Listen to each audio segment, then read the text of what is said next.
23। जब मैंने पहली पुस्तक खरीदी गद्य रचयिता धर्मवीर भारती का जन्म 25 दिसंबर 1926 में इलाहाबाद में हुआ था और निधन सन 1997 में हुआ था।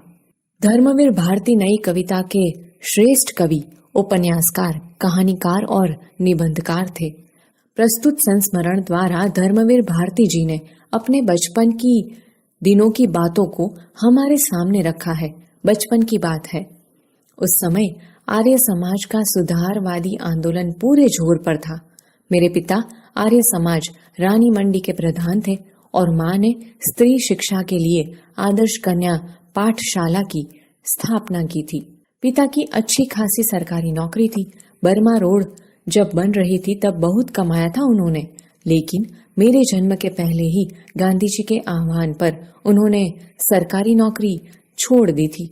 हम लोग बड़े आर्थिक कष्टों से गुजर रहे थे, फिर भी घर में नियमित पत्र पत्रिकाएं आती थी। आर्यमित्र, साप्ताहिक, वेदोदय, सरस्वती, गृहिणी और 2 बाल पत्रिकाएं खास मेरे लिए, बाल सखा और चमचम। उनमें होती थी परियों, राजकुमारों, दानवों और सुंदर राजकन्याओं की कहानियां और रेखा चित्र। मुझे पढ़ने की चाह लग गई, हर समय पढ़ता रहता। खाना खाते समय थाली के पास पत्रिकाएं रखकर पढ़ता। अपनी दोनों पत्रिकाओं के अलावा भी सरस्वती और आर्यमित्र पढ़ने की कोशिश करता। घर में पुस्तकें भी थी, उपनिषदें और उनके हिंदी अनुवाद सत्यार्थ प्रकाश के खंडन मंडन वाले अध्याय पूरी तरह समझ में नहीं आता था, पर पढ़ने में मजा आता था। मेरी एक प्रिय पुस्तक थी स्वामी दयानंद की एक जीवनी, रोचक शैली में लिखी हुई, अनेक चित्रों में सुसज्जित। वे तत्कालीन पाखंडों के विरुद्ध अदम्य साहस दिखाने वाले अद्भुत व्यक्तित्व थे। कितनी ही रोमांचक घटनाएं थी उनके जीवन की जो मुझे बहुत प्रभावित करती थी। चहे को भगवान का मीठा खाते देखकर मान लेना कि प्रतिमाएं भगवान नहीं होती, घर छोड़कर भाग जाना, तमाम तीर्थों, जंगलों, गुफाओं, हिम शिखरों पर साधुओं के बीच घूमना और हर जगह इसकी तलाश करना कि भगवान क्या है, सत्य क्या है। जो भी समाज विरोधी, मनुष्य विरोधी मूल्य है, रूढ़ियां हैं, उनका खंडन करना और अंत में अपने हत्यारे को क्षमा कर उसे सहारा देना, यह सब मेरे बाल मन को बहुत रोमांचित करता। माँ स्कूली पढ़ाई पर जोर देती, चिंतित रहती कि लड़का कक्षा की किताबें नहीं पढ़ता, पास कैसे होगा। कहीं खुद साधु बनकर फिर से भाग गया तो पिता कहते, जीवन में यही पढ़ाई काम आएगी, पढ़ने दो। मैं स्कूल नहीं भेजा गया था। शुरू की पढ़ाई के लिए घर पर मास्टर रखे गए थे। पिता नहीं चाहते थे कि नासमझ उम्र में मैं गलत संगति में पढ़कर गाली गलौज सीखूं, बुरे संस्कार ग्रहण करूं। अतः स्कूल में मेरा नाम लिखाया गया। जब मैं कक्षा 2 तक की पढ़ाई घर पर कर चुका था, तीसरे दर्जे में भर्ती हुआ। उस दिन शाम को पिता उंगली पकड़कर मुझे घुमाने ले गए।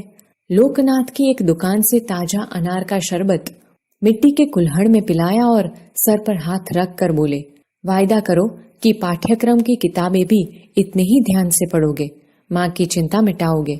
उनका आशीर्वाद था या मेरा जी तोड़ परिश्रम कि तीसरे चौथे में मेरे अच्छे नंबर आए और 5वें दर्जे में तो मैं फर्स्ट आया। माँ ने आंसू भर कर गले लगा लिया। पिता मुस्कुराते रहे, कुछ बोले नहीं।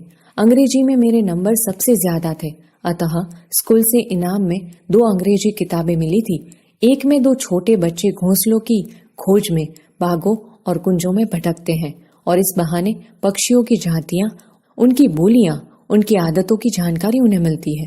दूसरी किताब थी ट्रस्टी द रग, जिसमें पानी की कथाएं थी। कितने प्रकार के होते हैं, कौन कौन सा माल लाद कर लाते हैं, कहाँ ले जाते हैं, नाविकों की जिंदगी कैसी होती है, कैसे कैसे जीव मिलते हैं, कहाँ वेल होती है, कहाँ शार्क होती है। इन 2 किताबों ने एक नई दुनिया का द्वार मेरे लिए खोल दिया। पक्षियों से मेरा आकाश और रहस्यों से भरा समुद्र। पिता ने अलमारी के एक खाने में अपनी चीजें हटाकर जगह बनाई और मेरी दोनों किताबें उस खाने में रख कर कहा, आज से यह खाना तुम्हारी अपनी किताबों का, यह तुम्हारी लाइब्रेरी है। यहाँ से आरंभ हुई उस बच्चे की लाइब्रेरी। आप पूछ सकते हैं कि किताबें पढ़ने का शौक तो ठीक, किताबें इकट्ठी करने की सनक क्यों सवार हुई उसका कारण भी बचपन का एक अनुभव है। इलाहाबाद भारत के प्रख्यात शिक्षा केंद्रों में एक रहा है। ईस्ट इंडिया कंपनी द्वारा स्थापित पब्लिक लाइब्रेरी से लेकर महामना मदन मोहन मालवीय द्वारा स्थापित भारती भवन तक अनेक मोहल्ले में एक लाइब्रेरी थी, हरि भवन। स्कूल से छुट्टी मिली कि मैं उसमें जाकर अध्ययन करता।